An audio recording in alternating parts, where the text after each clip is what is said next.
Hey guys, and welcome to How to Guide. In this tutorial, we're gonna look at how to share your CapCut projects. Now let's begin. Right now I'm on my web version of CapCut and I have already logged in. So let's try to share our projects with our friends. Let's focus under the Spaces tab.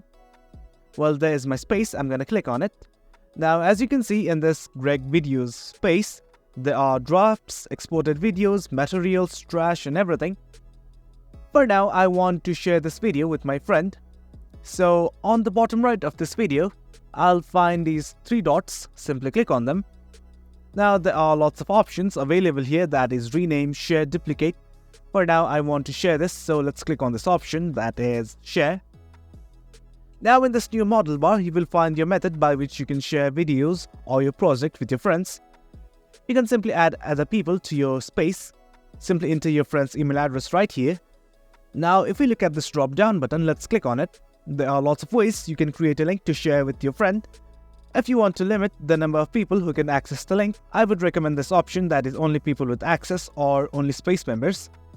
But in case you want anyone with the link to access your project, simply select this anyone with the link and copy. Now a link has been copied. You can share your link with your friends and they can access your project. You can add people to your CapCut space as well. I'm gonna try to add someone right now. Now everything's okay, you can send a description, that's completely optional, and simply hit on send. And that's it guys, that's how you share your project on CapCut. Hope you guys found this video informative, and for more content like this, do remember to hit like, share and subscribe. Thank you.